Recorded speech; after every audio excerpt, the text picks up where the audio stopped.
¿Eres asesor AMPI y aún no estás aprovechando el poder de nuestras plataformas digitales? Presentamos Valores AMPI MLS, la plataforma que te conecta con miles de propiedades y colegas AMPI en todo México. Publica, comparte comisiones y genera negocios, sin límites. Consulta valores de mercado, precios de cierre e históricos de evaluaciones, al instante, en un solo lugar. Todo está diseñado para ayudarte a cerrar más ventas, más rápido y con inteligencia de mercado. Acceso fácil y seguro desde tu cuenta SADAM. Sin complicaciones. Recuerda, el valor de esta plataforma lo hacemos juntos. Sube tus propiedades hoy, actualiza tus cierres, y sé parte de la evolución. ¿Cuántos negocios más vas a perder antes de entrar? Valores AMPI MLS o quédate en el pasado.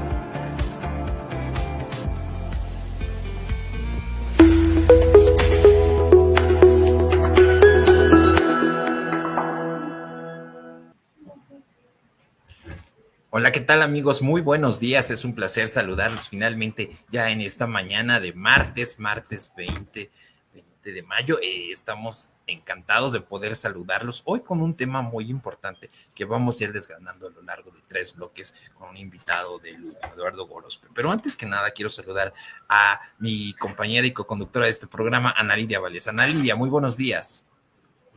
Hola Jorge, ¿qué tal? Gracias a todos ustedes que semana con semana, quincena con quincena nos siguen. Muchísimas gracias por estar aquí en De Líder a Líder. Y sí, efectivamente, bien lo dice Jorge, tenemos a un gran emprendedor, un gran creativo, un gran empresario. Bienvenido, Eduardo Gorospe. Hola, muchas gracias Jorge, muchas gracias Ana Lidia por la invitación. Encantado de estar aquí con todos ustedes. Los encantados somos nosotros, Eduardo, porque pues esto significa una grande oportunidad, como es el tema que estamos lanzando el día de hoy, oportunidades de generar negocios a través del Colibri. Y bueno, hoy en esta plataforma que nos permite acercarnos con la membresía, pues tenemos esa oportunidad para poder tener temas de interés y que se lleven hacia el mejor nivel. Y bueno, pues saludamos a quienes ya se van conectando en este preciso momento en las redes sociales. Por favor, escríbanos desde dónde nos siguen, qué dudas tienen acerca de este tema, que le puedan lanzar también preguntas a Eduardo, quienes va a tener el gusto de poder discernir más acerca de este tema. Pero pues vamos entrando en detalle y es importante tener en cuenta este contexto que en México pues ha emergido ya como un destino clave para el co-living debido a los costos de la vida, de lo relativamente bajo. Y pues es que se tiene de verdad, ustedes tienen mejor que nadie todo el antecedente de la rica cultura que se tiene el país. Es una infraestructura que se está creciendo mucho a nivel digital. Todos estos elementos suman y construyen. Y bueno, entre el 2023 y el 25, el número de nómadas digitales en México aumentó del 35%, lo que ha impulsado una demanda de espacios de co-living en ciudades como la Ciudad de México, Guadalajara, Monterrey, Querétaro, Tulum, Oaxaca y bueno, otros importantes destinos en un auge de espacios de co-living, ofreciendo oportunidades de combinar privacidad con áreas comunes, fomentando pues obviamente la parte de la convivencia y el networking. Y bueno, para conversar sobre el tema, Eduardo Gorospe, él es desarrollador especializado en co-living y mercados de oportunidad. Eduardo, coméntanos primero, antes que nadie, ¿cómo entender el co-living? ¿Cómo lo defines en su esencia más pura, ya que podemos identificarlo de diferentes esquemas de vivienda compartida con el alquiler tradicional o el hospedaje estudiantil? Pero, a grosso modo, ¿cómo entenderlo? ¿Qué es el co-living? ¿Cuál es su esencia? Mira, quisiera empezar creo que hay una pregunta anterior, si me lo permites, creo que hay una pregunta anterior que hay que hacerse. ¿Por qué? ¿De dónde emerge el co-living? ¿No? Y antes de contestar esta pregunta, me gustaría contestarte, sentar como el precedente de dónde nace. Todas las grandes ciudades están teniendo un problema de déficit de vivienda, ¿no? Es decir, y la que me pongas, Shanghái, Tokio, Nueva York, Londres, Sao Paulo, la Ciudad de México, todos tienen el mismo problema. La Ciudad de México, el déficit de vivienda asciende a 272,000 viviendas Ajá. Y se incrementa alrededor de 70,000 viviendas todos los años. Y entonces uno pensaría que si haces 300,000 viviendas solucionas el problema, pero no funciona de manera lineal. Porque hay un tema en donde la escalabilidad entre el incremento del salario y el valor de la vivienda es más o menos de 2.5 veces. Es decir, que si tú haces las 300,000 viviendas, no tienes forma de colocarlas porque a la gente no le alcanza. Entonces no es un problema numérico, no es un tema cuantitativo, ¿sale? Entonces, y esto lo vemos en qué pasó con las grandes vivienderas. Las grandes vivienderas tuvieron que ir a comprar terrenos en las periferias de las ciudades, en donde la tierra es muy barata, y entonces les permiten hacer muchas viviendas. Pero hoy en día el 70% de esas viviendas está completamente abandonadas. ¿Por qué? Porque no es sostenible y no es sustentable. Entonces, me regreso al problema, es la tierra urbana cada vez se vuelve más escasa y cada vez se vuelve más cara. Y por el otro lado tenemos una política de zonificación. ¿A qué me refiero con zonificación? Los planes de desarrollo urbano zonifican a las ciudades. Y entonces eso lo que hace es que segmenta, este es un área industrial, este es un área de vivienda, este es un área comercial, cuando lo que se necesita hoy en día es construir centralidades, microciudades. Entonces, dicho esto, ¿no? Pues ese es el caldo perfecto para que el co-living emerja. ¿Por qué? Porque a la gente ya no le alcanza para vivir en el centro de la ciudad. Por lo tanto, ¿qué deciden hacer? Deciden vivir juntos. Deciden compartir espacios. Y entonces, al final, el co-living, ¿qué es? En su esencia más pura, tiene que ver con la construcción de una comunidad que comparte espacios. Y que comparte espacios con el fin de construir dos cosas, de construir una mejor economía, es decir, construir un ahorro para el que vive ahí, y de construir una comunidad. Eso es bien importante porque no solamente es un problema o un ejercicio económico, es un ejercicio comunitario. Hoy en día, uno de los grandes problemas de salud pública tiene que ver con el aislamiento social. Hoy en día, el aislamiento social, el aislamiento urbano que vivimos dentro de las ciudades, está mermando gran parte de nuestra salud pública. Entonces, en esencia, el co-living lo que busca es construir economía y construir comunidad. ¿A partir de qué? A partir del espacio que compartimos. Oye, Eduardo, en este sentido, pues nos queda muy claro, el co-living es como una solución transitoria, como un modelo potencial de la forma estructural de la vida urbana, ¿es correcto? O sea, ¿es el modelo ideal en la actualidad? Mira, yo creo que existen dos tipos de soluciones que emergen, lo que se llama el top to bottom, o de arriba hacia abajo, o el bottom to top, y ahorita te explico qué es cada uno, ¿no? El top to bottom es esta planeación que hacen las autoridades cuando ven la ciudad desde arriba, la ven como un plano, ¿no? Y entonces emiten una solución para la ciudad. Eso es una solución de arriba hacia abajo. En respuesta, los mercados tienen soluciones de abajo hacia arriba. Quiere decir que emergen desde la propia necesidad, ¿sale? Entonces, hoy en día el co-living en realidad es una solución que emerge de abajo hacia arriba. Emerge del propio mercado ante la imposibilidad de poder acceder a vivienda asequible urbana. ¿Y por qué no podemos acceder a vivienda asequible urbana? Porque nuestro modelo de construcción de vivienda urbana ya está caduco.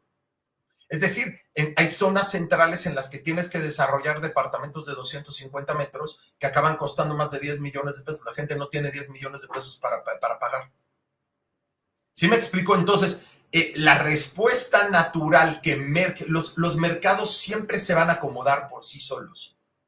Y esa respuesta que emerge del propio mercado, hoy en día es el co-living, ¿no? Entonces, contestando a tu pregunta, hoy es algo que pareciera transitorio, pero que en realidad es tan potencial que ya no hay forma de frenarlo.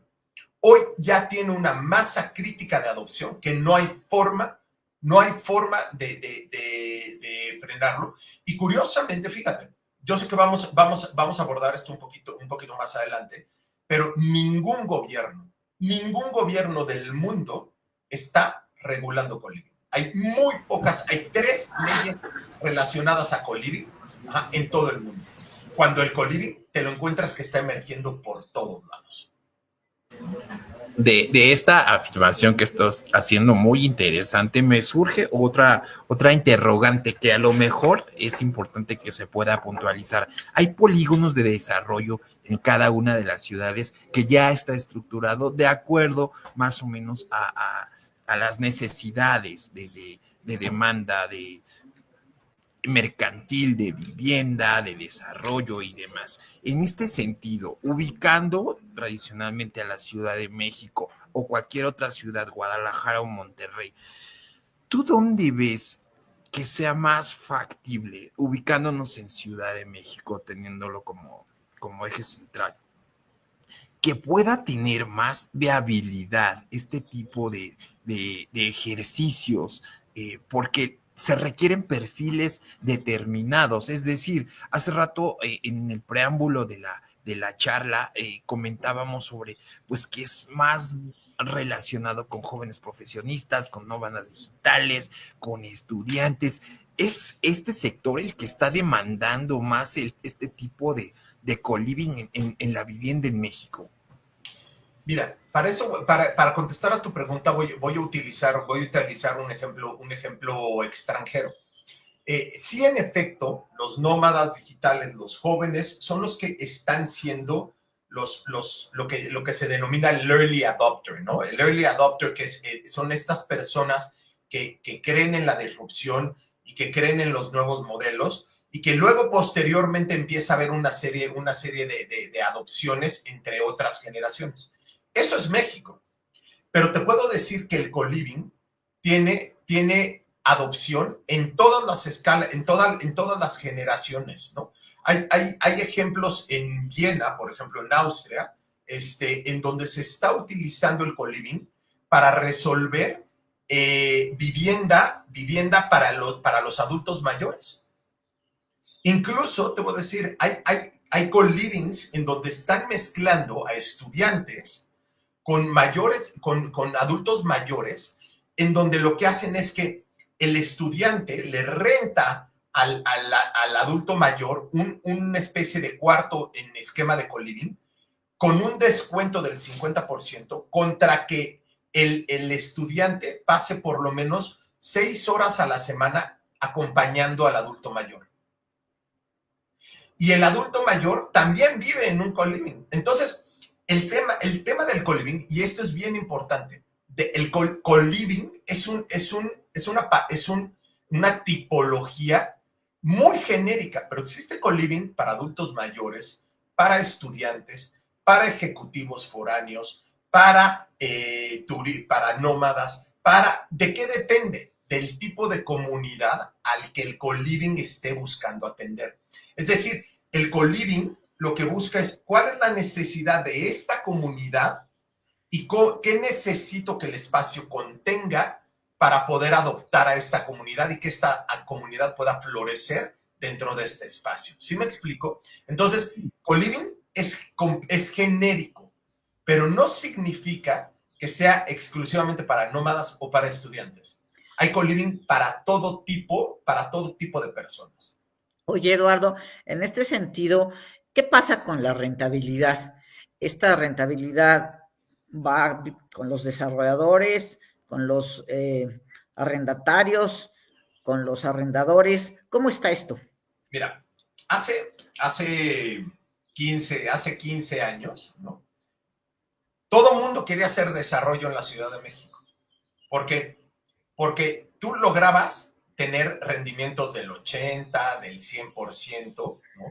Ante un negocio. Hoy en día, los rendimientos de un desarrollo, pues, están dentro del 20, el 30%,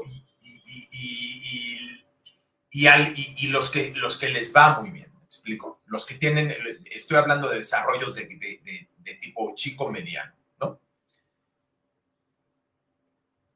La mejor forma en la cual podemos desarrollar las ciudades es generando negocio para todo mundo, generando negocio para la ciudad, generando negocio para el desarrollador y generando negocio para el habitante. El co-living es el único esquema que puede traer las tres de manera simultánea. Te explico. Al habitante, ¿por qué? A la hora de que yo comparto espacios, es decir, yo no necesito invertir en una casa que tiene un cuarto de televisión. ¿Por qué? Porque afuera tengo un cuarto de televisiones que comparto con mis vecinos. Yo no necesito tener un jardín privado porque tengo un jardín comunitario en el cual mis hijos pueden jugar o yo puedo salir a hacer un asado, ¿no? Es decir, toda la teoría del co-living es reduce la unidad habitacional, redúcela lo más que puedas en proporción a que incrementes las áreas comunes. Esto quiere decir que el espacio habitacional sale más barato para el que lo compra. Entonces, ahí hay un sistema de economía, punto número uno. Punto número dos, hay otro sistema de economía porque compartimos servicios, compartimos el internet, compartimos la luz, compartimos el agua, podemos compartir una misma persona que nos ayuda a hacer la limpieza o podemos compartir una persona que nos cocina a toda la comunidad. ¿Sí me explico? Podemos compartir servicios alrededor de esa vivienda. Esa es la segunda economía. Para la ciudad, ¿por qué genera economía? Porque es una forma orgánica de provocar densidad, que ese es el grandísimo problema. El problema de las ciudades es que necesitan incrementar la densidad, pero la densidad no es políticamente correcta. Es decir, la densidad no trae votos.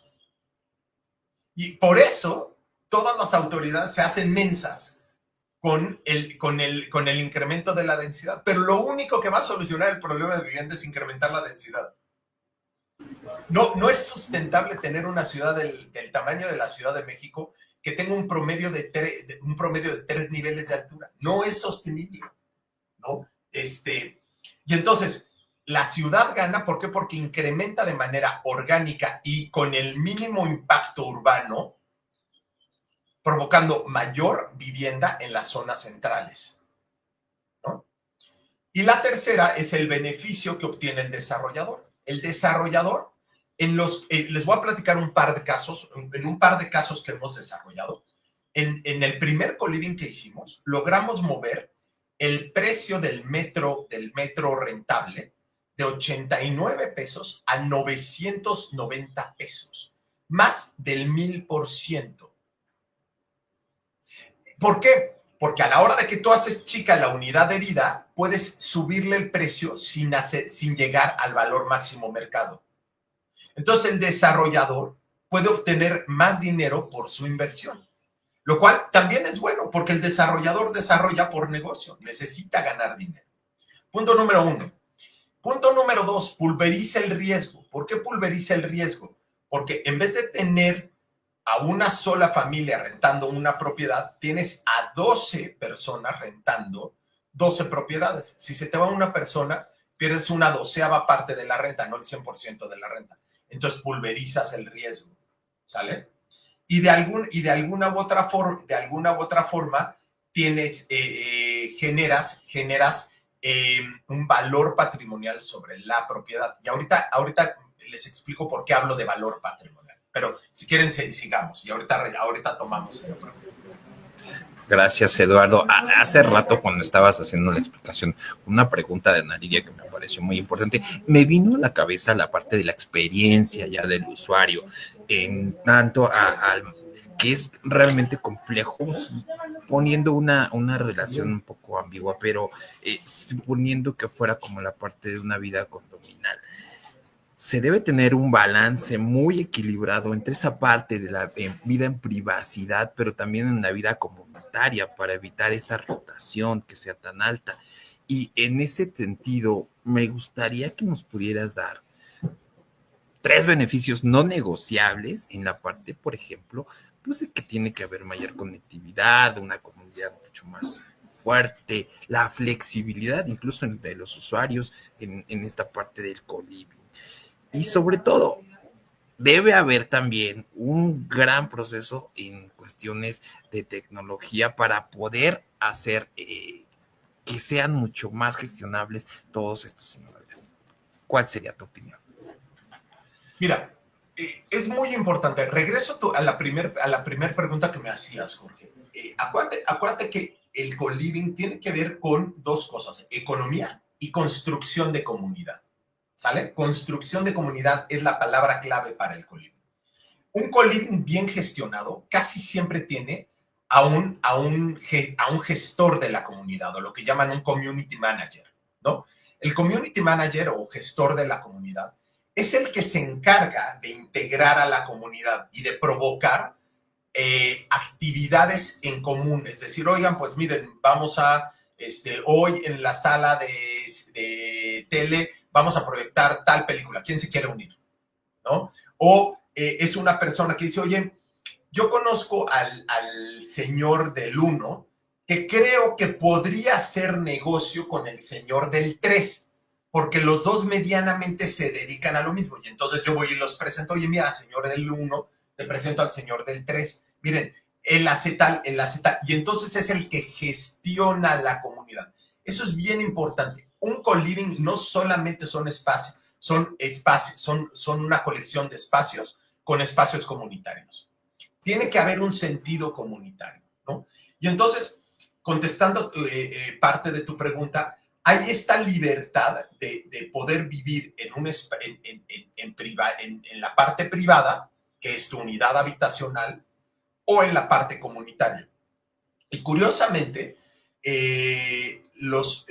todos los seres humanos estamos diseñados para vivir en comunidad. Todos los seres humanos queremos vivir en comunidad. No queremos vivir en cualquier comunidad ni con cualquiera. Ajá. Pero cuando esa comunidad se parece y tiene las características de lo que yo busco, naturalmente el ser humano busca ser parte de una comunidad.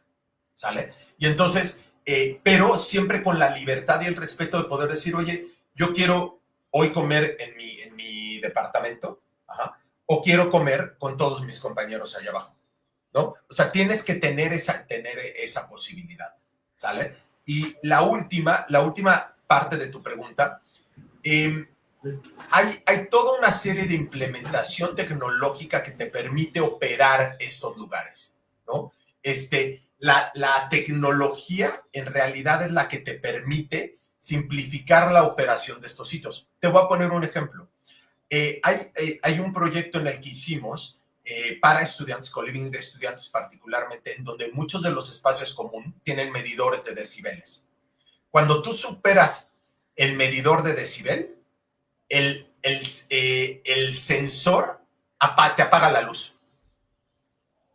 Y entonces, con esto, tú garantizas que el nivel de decibel siempre es el correcto para que no afectes a las otras personas que viven en la comunidad, ¿no? Y esto es un ejemplo de cómo se utiliza la gestión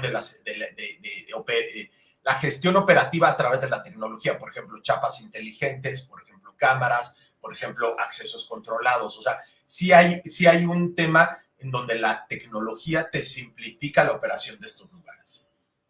Oye, Eduardo, en este sentido, todo lo que dices es muy interesante, pero ¿tendrían entonces que capacitarse los asesores inmobiliarios para que además de realizar su labor de venta, promuevan este aspecto de crear comunidad? ¿Cómo ves? Porque, digamos, desde el escritorio, desde la teoría, de las buenas oportunidades, esto parece sensacional, pero a la hora de vender una propiedad, ¿cómo podría el asesor inmobiliario estar al día con estos temas? Mira, creo que es una muy buena pregunta la que me haces, Ana Lidia. Voy a decir algo que es políticamente incorrecto, pero no importa, lo voy a decir. Yo no creo en los estudios de oferta, en los estudios de oferta y demanda que hacen los desarrolladores. Yo, Eduardo Boros, no creo. Y te voy a decir por qué no creo en ellos. Porque un estudio de oferta y demanda típico, como el que hace el 90% de los desarrolladores, lo único que estudia es lo que ya se está haciendo y cómo se está absorbiendo lo que ya se está haciendo. Pero hay una pregunta que tiene un trasfondo mucho más importante. ¿qué es lo que no se está haciendo? Para lo que existe necesidad. Y entonces, contestando a tu pregunta, creo que lo que es muy importante para los asesores es entender que no solamente lo que ya se está haciendo allá afuera es lo que se puede hacer. Se pueden hacer muchas otras cosas. Se pueden hacer muchas otras cosas que no se están haciendo y que existe la necesidad para ello. Cuando tú te acercas a esos, yo les llamo mercados de oportunidad, cuando tú te acercas a esos mercados de oportunidad, obtienes 3 beneficios principalmente. Te quitas a la competencia de encima. Tú estableces el precio, porque no hay competencia, y tus ventas o tus colocaciones, tu absorción, se acelera. ¿Por qué? Porque hay una necesidad que nadie está cubriendo. Entonces, yo creo que el asesor inmobiliario tendría que, por fuerza, capacitarse en que existen muchas otras opciones que lo que típicamente se hace. Perfecto. Aprovecho ya que estamos ahorita en temas, hacer un paréntesis y saludar a quienes ya nos siguen a través de las redes sociales, como es el caso de Viroman. Buenos días, saludos a todos. Leticia Rebolledo, buenos días, saludos desde Ixtapas y Guatanejo. Grace Mendoza también nos sigue desde Ixtapas y Guatanejo. Yolanda Caso, buenos días desde AMPI, sección Villahermosa. Daria Jiménez, saludos desde Mazatlán, buenos días, un abrazo Daria, hasta donde te encuentres. Maru González también, buenos días, saludos desde AMPI, Monclova, en Coahuila. Está también Fabricio Cárdenas, saludos desde Villahermosa. También Maca Inmobiliaria, buenos días desde Ciudad de México, saludos a Marca Inmobiliaria. Ignacio Lacunza Magaña, nuestro expresidente nacional, felicidades, muy buen tema, un abrazo, ingeniero. Brenda Aguilera Rovirosa también, buenos días, saludos desde Tabasco. La ingeniera Lupita Yáñez, Veracruz aumentó la densidad, bueno, ese es un comentario. Veracruz aumentó la densidad. Nuestro problema ahora son la saturación y la mala calidad en los servicios públicos, agua, drenaje, plantas de tratamiento, recolección de basura. Estamos colapsados. Vamos a hacer aquí un pequeño break. Y esto me abre a otra interrogante. Eduardo, coméntanos, ya sería un bonus a la explicación que estabas dando. ¿Cómo vender el concepto de co-living a propietarios tradicionales, estos que rentan cuartos, como un modelo obviamente de low cost? Pero ¿qué tendría que hacer un profesional inmobiliario para entrar en este concepto, cambiar el concepto y dar más beneficios en la parte de co-living?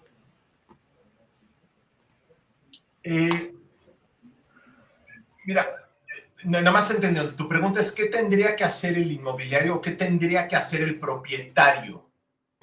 O sea, porque son 2 cosas las que creo que se abordan. Las puedo abordar las 2 si quieres. Puede ser las 2, porque en realidad, sí. Nos dimos cuenta, haciendo un proyecto, nos dimos cuenta que había una zona, este primer proyecto que empezamos a hacer hace 8 años, de co-living, que no sabíamos que estábamos haciendo co-living hasta la mitad del proceso, nos dimos cuenta que había una zona en la cual estaban viviendo personas, adultos mayores en casas muy grandes que tenían un alto porcentaje de desocupación. Y existía una generación que no correspondía por la edad, o sea, nos faltaban 2 generaciones entre esta y esta. Y entonces nos dimos cuenta que en realidad en la zona había muchas personas rentando cuartos. ¿Quiénes son esas personas? Las personas que tenían una casa muy grande, crecieron sus hijos se fueron, no lograron colocar o se decidieron quedar con su casa, pero hoy en día ya no pueden darle mantenimiento. ¿Por qué? Porque es una casa muy grande. Entonces, para ello, rentan cuartos, ¿no? Ojo, esto no es co-living, ¿eh? Esto es rentar cuartos, que son 2 cosas muy distintas, porque en el rentar cuartos no hay un sentido comunitario. Y entonces, lo que creo que es importante que pudieran hacer los propietarios es entender cómo su propiedad podría traerles mucho más valor del que hoy en día están obteniendo. ¿A qué me refiero?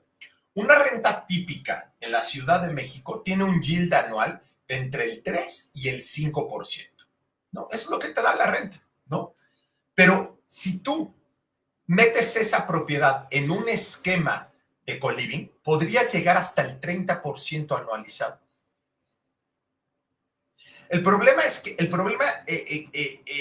es que hay que estar abierto a que exista otra forma de renta que la que conocemos, ¿no? Yo lo llamo pensar fuera de la caja. Pensar fuera de la caja es pensar fuera de lo que típicamente estamos haciendo, ¿no? Entonces, yo creo que todas las propiedades son completamente potenciales para generar más dinero, pero hay que entender cómo, ¿sale? Entonces, yo creo que un propietario lo que tendría que hacer es abrirse a la posibilidad de que existan otras alternativas distintas a las que está pensando.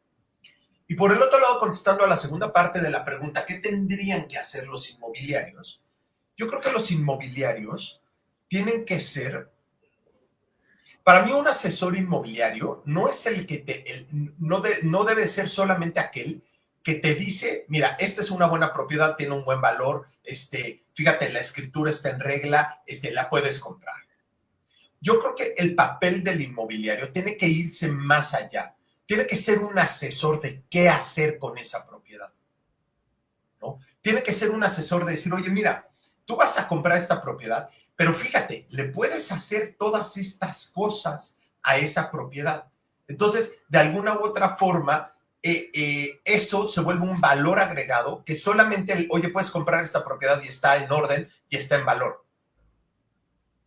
Entonces, hay un tema de capacitación, hay un tema de capacitación de asesoría de desarrollo, ¿no? Oye, Eduardo, en este marco de capacitar a los asesores inmobiliarios, ¿realmente la cultura mexicana crees que lo acepte? Porque somos individualistas de naturaleza, ¿no? Esta es mi propiedad, ¿por qué la voy a compartir con alguien más? Sí, me dará más dinero, pero en ese sentido a veces la gente dice, no, a ver, hay cuestiones privadas. ¿Cómo romper esas barreras? ¿Qué opciones, qué propuestas das tú? Mira, para eso voy a utilizar un claro ejemplo. ¿Tú utilizas Uber, Ana Lidia? Sí, claro, Didi, ¿no? Imagínate que hace 25 años yo te hubiera dicho, que va a llegar un señor por ti que no conoces en un coche que no es tuyo y te va a llevar al lugar a donde quieres y vas a llegar seguro. ¿Te hubieras subido? No, Pero hoy te subes a un Uber, ¿no? sí, claro. Funciona de la misma forma. Funciona de la misma forma. Es los cambios no preguntan si estás de acuerdo o no. Es decir, hoy en día hay muchas cosas que hacemos que hace 20 años ni se nos hubieran ocurrido. Entonces, ¿qué es lo que va a pasar? Que esto llegó para quedarse. El co-living llegó para quedarse. Ya se está viendo, mira, en Europa la mayoría de los hoteleros, la mayoría de los desarrolladores se están mudando a esquemas de co-living. ¿Por qué? Porque traen más dinero. Porque les dejan mucho más rentabilidad por el mismo esfuerzo. Ante eso, no hay nada absolutamente que podamos hacer. Si tú estás de acuerdo, o sea, no tú, si tú estás de acuerdo o no estás de acuerdo, a la realidad la tienes sin cuidado. Esto llegó para revolucionar igual que llegó Uber. Y que han llegado miles de cosas, ¿no? Entonces, toda esa gente que no está dispuesta, bueno, se quedará en esquemas típicos y se quedará fuera de. Muy valiosa tu analogía y la retomo. Claudia Reyes Aldama también nos saluda. Buenos días desde Campeche. Fanny García, excelente el tema. Saludos desde Villahermosa. Rosy Moreno, buenos días. Saludos desde Ampi Hermosillo. Mayra Ramos Delfín, buenos días. Excelente tema desde Playa del Carmen en Campeche. Sandra Álvarez, saludos desde Tijuana. Maru Calderón Renero también nos saluda, nuestra vicepresidenta de Comunicación y Mercadotecnia. Interesante el tema de hoy, saludos. Claudia Pérez, excelente tema, saludos desde Mérida. Kyoku Bastida, saludos desde Loreto en Baja California. Héctor Jiménez, el concepto es más para desarrolladores que para vendedores independientes. Una cosa es comercializar y otra construir comunidad. ¿Cuál sería tu comentario aquí? A ver, ¿cómo era la pregunta? El concepto es más para desarrolladores que para vendedores independientes. Una cosa es comercializar y otra construir comunidad. Mira, sí, si lo vemos desde el esquema típico del vendedor independiente. Pero yo creo que el papel del vendedor independiente tiene que hoy en día ampliarse, ¿no? ¿Por qué? Porque hoy en día hay muchas personas que compran, es decir, todas las personas que compran una propiedad, la compran con una mira de inversión. Así la quieras monetizar ahorita o no. Es decir, todo el mundo queremos que en donde ponemos nuestro dinero, nos traiga más dinero más adelante. Si yo voy a vivir mi casa, yo espero que cuando viva mi casa y cuando mis hijos se vayan y la pueda vender más cara de lo que la compro hoy. Eso es una forma de inversión. Entonces, sí, sin lugar a duda, el concepto de coliving no es para todo el mundo. No es para todo el mundo. Pero yo creo que tendría que estar en la cabeza de todo el mundo como una posibilidad.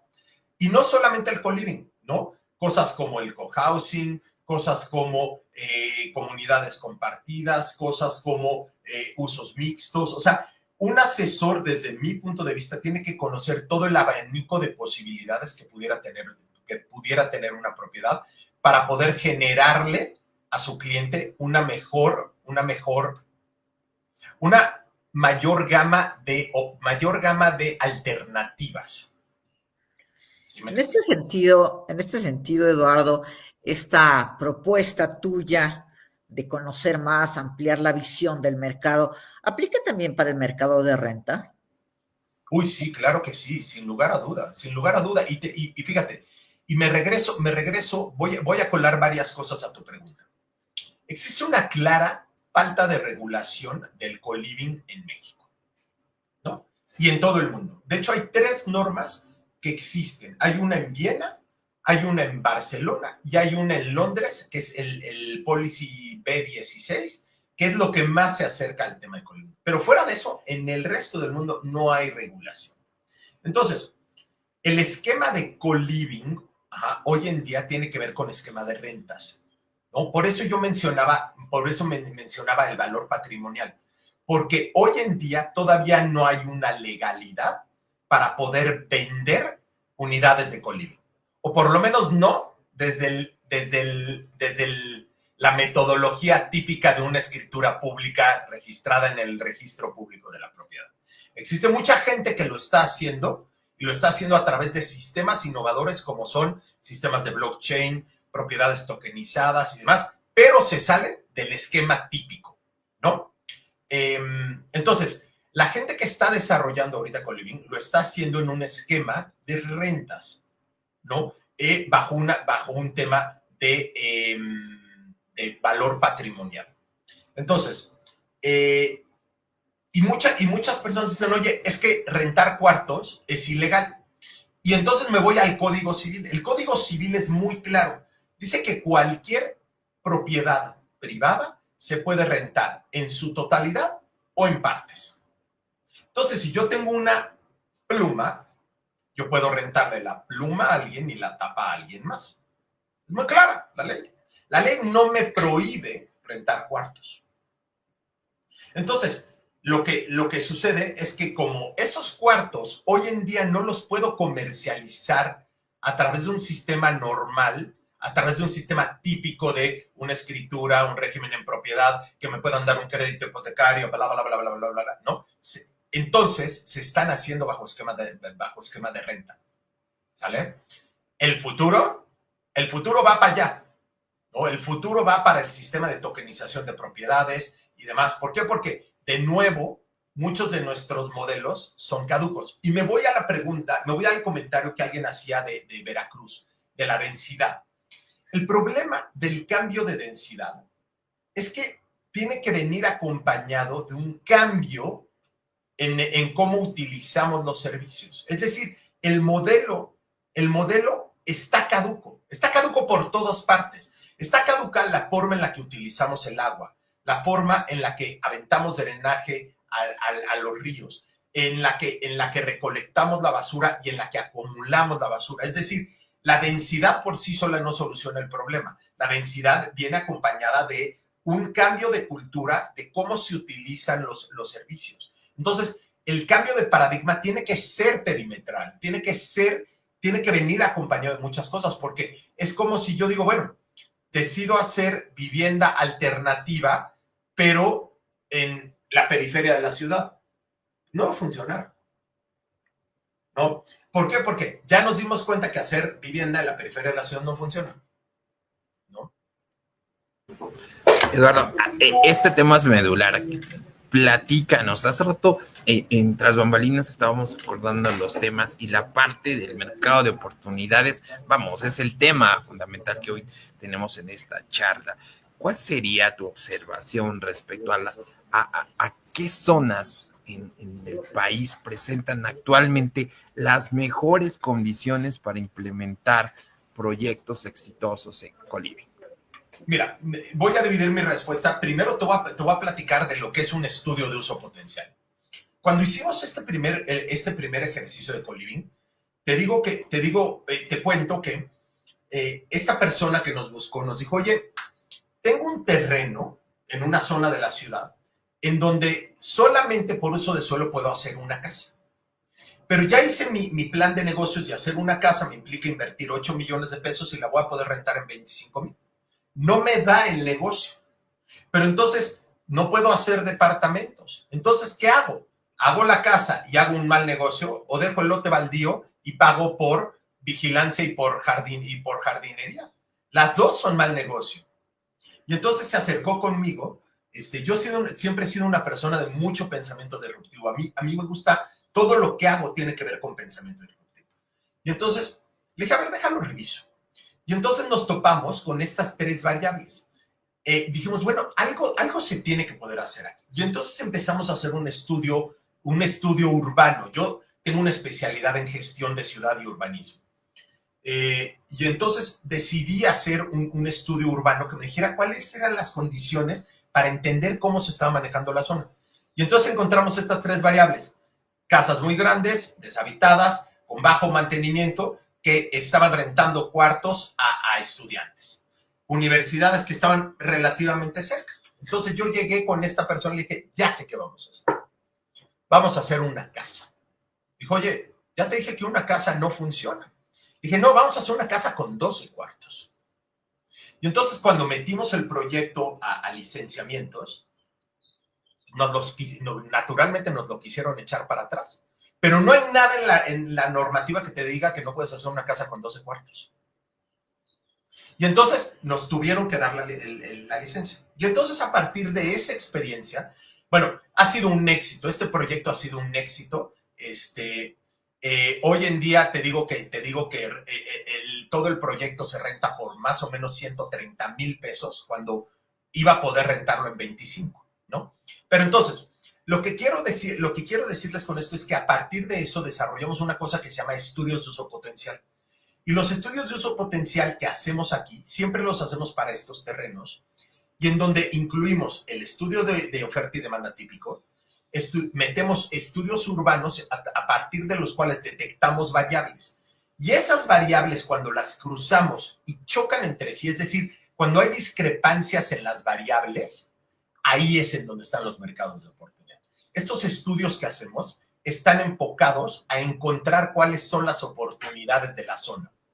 Entonces, con esto, cualquier terreno que exista en cualquier parte de cualquier ciudad o cualquier poblado tiene oportunidades. Y tiene oportunidades, pero hay que saberlas ver, hay que saberlas leer, ¿no? Entonces, esa es la primera parte. Y la segunda parte, existe naturalmente zonas que son más propensas a esto. El co-living, como hoy en día se ha desarrollado, acaba siendo mucho más propenso en las zonas céntricas de las ciudades que cuentan con todos los servicios. Es decir, lugares, lo que se llama la ciudad de 15 minutos. La ciudad de 15 minutos es una ciudad donde yo puedo hacer todas las cosas que necesito hacer dentro de la ciudad dentro de un parámetro de 15 minutos. ¿Sale? Ya sea caminando, en bicicleta o en coche. Entonces, ¿cuáles son las zonas más propensas? Pues las zonas que tienen más usos mixtos. Es decir, en donde hay trabajos, en donde hay entretenimiento, en donde hay servicios, en donde hay lugares, parques en los cuales puedo ir a caminar y ir a hacer ejercicio. Es decir, y estas zonas, curiosamente, siempre acaban siendo las zonas más céntricas de las ciudades. O las zonas en las que existe una centralidad, ¿no?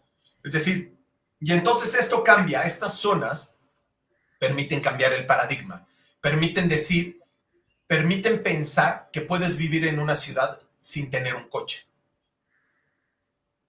¿Sí me explico? Y entonces esas son las zonas que son mucho más propensas. En la Ciudad de México, pues bueno, probablemente son las zonas como La Juárez, como La Condesa, como la Colonia Tabacalera, Santa María de la Ribera. Son zonas que están emergiendo como zonas en donde se tiene mucho más potencial.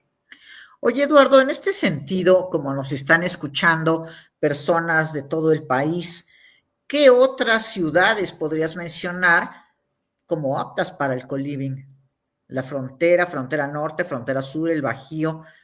Mira, curiosamente todas las grandes ciudades, o sea, mientras más grande es la ciudad, más población tiene, ¿no? Está estimado que para 2030 el 85% de los humanos vamos a vivir en una población urbana, ¿no? Entonces, mientras más urbana, más gente, mientras más gente, más potencial, ¿no? Entonces, sin embargo, existen potencial en todos lados.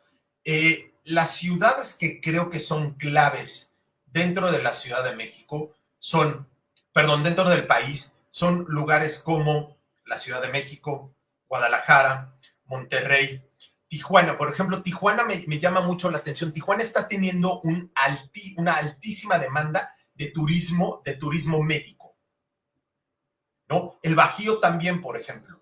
Lugares como Querétaro, lugares como San Luis Potosí, están teniendo muchísimo auge para turismo médico. Entonces, ahí hay una oportunidad, ¿no? ¿Qué haces con toda esa gente que viene a operarse a este tipo de lugares? Pues, se tienen que hospedar en algún lugar. Ahí hay un mercado de oportunidad, ¿no? En el sureste tenemos lugares como Mérida, Valladolid está creciendo mucho, lugares, bueno, ni se diga, Cancún y todo lo que es Riviera Maya, también existe una altísima demanda para esto, ¿no? Pero en realidad, Ana Lidia, si tú lo ves, si te echas un clavado a entender bien lo que está sucediendo, en cualquier localidad existen mercados de oportunidad, porque en todos lados existen ciegos, ¿no? En todos lados existen ciegos que no ven esas oportunidades, ¿no? Esas oportunidades, en realidad, cuando las ves, se pueden convertir en grandes negocios. Eduardo, llegamos a la parte final ya del programa. Ha sido un programa muy interesante de principio a fin, con información valiosísima, y en este sentido Héctor Jiménez nos hace un comentario: gracias por poner al centro la construcción de conceptos inmobiliarios mucho más amplios. Evidentemente es un concepto de desarrollo, paradójicamente rompe un criterio tradicional de habitabilidad. El panorama extiende el desarrollo del concepto desde lo jurídico, lo administrativo, la convivencia, la rentabilidad, la comercialización, etcétera. Felicidades. Mayra Ramos Delfín, estoy de acuerdo con usted, hay que actualizarse en las tendencias, capacitándonos para dar una mejor asesoría al cliente y los inversionistas. Alejandra Ayala, buenos días, saludos desde Coatzacoalcos. También Jorge Jeca, ¿cómo podemos contactar a Eduardo Gorospe para una asesoría en co-living en mi estado, en Sonora? Que me busquen por redes sociales.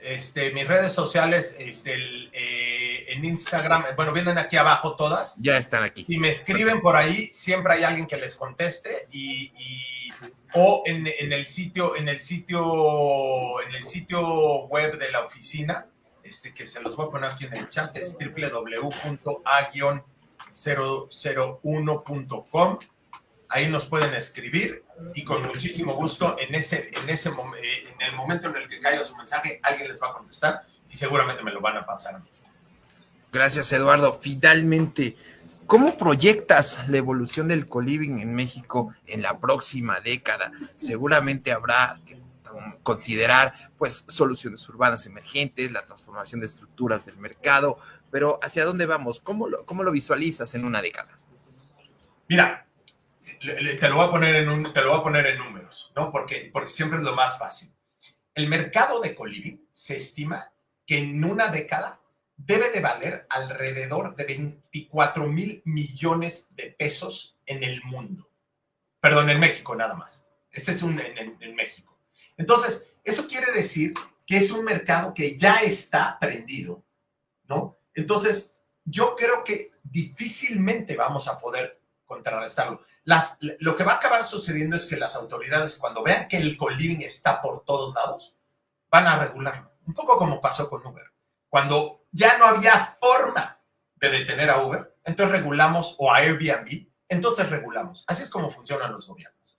Entonces, yo creo que la tendencia hacia la próxima década es que vamos a ver emerger distintos tipos de coliving que van a atender a distintos tipos de comunidades. Vamos a empezar a ver colivings para adultos mayores. Nuestros adultos mayores, la estadística es que el mundo se está volviendo más viejo y que ya no están naciendo tantas personas. Por lo tanto, en algún momento vamos a tener más adultos mayores que jóvenes. Entonces, de alguna u otra forma hay que atenderlos. De alguna u otra forma vamos a tener que ir generando este tipo de opciones de habitabilidad. Y estas formas de habitabilidad las vamos a ir viendo transformándose para familias, para adultos mayores, para gente soltera, por ejemplo. Ahí existe un gran mercado, ¿no? Las personas solteras o incluso las personas recién divorciadas que necesitan mantener una casa para sus hijos y una casa para ellos. Ahí hay un mercado grandísimo que nadie está atendiendo, también en el esquema de coliving, ¿no? Entonces, yo creo que en los próximos 10 años vamos a ver emerger coliving por todos lados, hasta que nos adaptemos a que podemos perfectamente vivir en un esquema de coliving, ¿no? Como nos adaptamos a subirnos a un coche de un extraño que nos va a llevar al lugar a donde vamos. Oye, Eduardo, por último, pues, ¿cuáles son tus 3 consejos para los asesores inmobiliarios? ¿Cómo empezar a entrar al tema, pero desde ya? Mira, mis tres consejos, el primer consejo es, yo siempre le digo a la gente que hay que estar abierto, solamente estar abierto a que las cosas pueden ser de una forma distinta a como yo las pienso. Cuando tú estás abierto a esa posibilidad, lo que te vas a encontrar es que existen otras formas distintas a las que yo estaba pensando. Y si estoy abierto, las voy a ver. Si no estoy abierto, no las voy a ver. Entonces, lo que hay que hacer es estar abierto. Punto número 1. Lo segundo es que yo creo que como asesor hay que estarse, lo decía ahorita alguien, hay que estar a la moda de la tendencia, de qué está pasando en el mundo.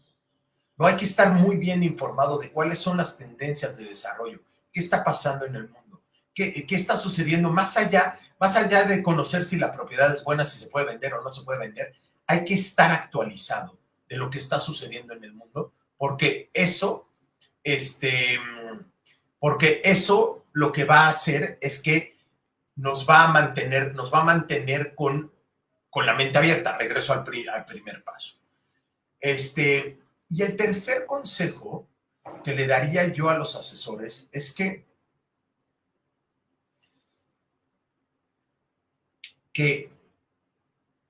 lo único constante en este mundo es el cambio. Las cosas están cambiando todo el tiempo. Todo el tiempo.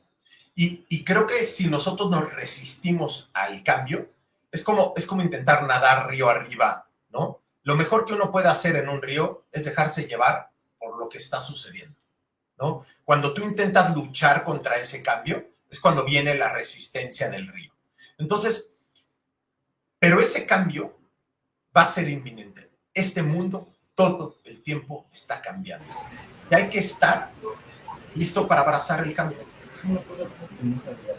esos serían como mis 3 consejos que les daría, que no son inmobiliarios, no, sin lugar a dudas no son inmobiliarios, pero a mí me sirven en mi día a día para mantener mi cabeza alerta, mantener la antena prendida de qué está pasando allá afuera. Gracias, Eduardo, y de verdad que nos quedamos en muchos temas para reflexión en el caso de la parte de regularización. Justamente la Asociación Mexicana de Profesionales Inmobiliarios como organismo importante en el sector, en la industria inmobiliaria, somos los primeros en levantar la mano para que se regularice a través de las legislaturas estatales y la federal, también pues que se reconozca esta parte en el sector inmobiliario. Queremos que el escenario ante nuestra audiencia, ante nuestro público, sepa que cuenta con profesionales completamente avalados, certificados y capaces de enfrentar situaciones en la comercialización a través de la legalidad, la competitividad y el profesionalismo. Por eso es que damos mucho eco en este comentario. Y bueno, finalmente agradecerte, Eduardo, por esta mañana de esta interesantísima conversación. Tú has sido testigo de cuántas preguntas nos han lanzado y de todos los comentarios que se quedan ahí en el timeline. Agradecerles a todos por esta distinción que nos han hecho, y tenemos también un reconocimiento virtual. Ahora que las cosas han cambiado y nos vamos con la tecnología, lo hacemos, y la Asociación Mexicana de Profesionales Inmobiliarios agradece a Eduardo Gorospe por su participación en el programa de Líder a Líder, abordando el tema co-living y mercado de oportunidad. Lo firma la maestra María Eugenia Calderón Renero, vicepresidenta de Comunicación y Mercadotecnia. 20 de mayo 2025, profesionales en bienes raíces. Un abrazo, Eduardo. Gracias nuevamente por tu tiempo. Al contrario, muchas gracias a ustedes por el foro, muchas gracias por la invitación, y lo que les digo a todos los que nos están viendo, si alguien tiene alguna otra duda fuera de esto, por favor escríbanos en las redes, y con mucho gusto yo me pongo en contacto, lo platicamos, conversamos. Pasamos nuevamente aquí los contactos de Eduardo. Por favor, escríbanle ahí, entren en sus redes sociales y le estará dando vuelta y atención completamente a ustedes. Si llegó a esta parte del programa, ayúdenos, denos like, comparte esta información. Todo quedó en el timeline, ahí lo puede ver nuevamente si es el caso que no tuvo o se perdió alguna parte interesante. Por favor, regrese a esa parte, y también recomiéndenos, compártanos con sus contactos. Y esta es una información importante que siempre queremos poner sobre la mesa, temas a discusión y que sean de valor, como el caso de nuestro invitado Eduardo. Nuevamente, Ana Lidia, gracias también por la conducción de este programa, pero sobre todo a usted que hizo posible este programa siguiéndonos a través de las redes sociales. Recuerde, en 15 días tenemos una cita, 9 de la mañana, agéndelo, nos volvemos a ver para discutir temas de líder a líder. Mientras eso sucede, que pase la mejor de las mañanas. Hasta la próxima. Hasta la próxima. Gracias. Hasta luego. Bye.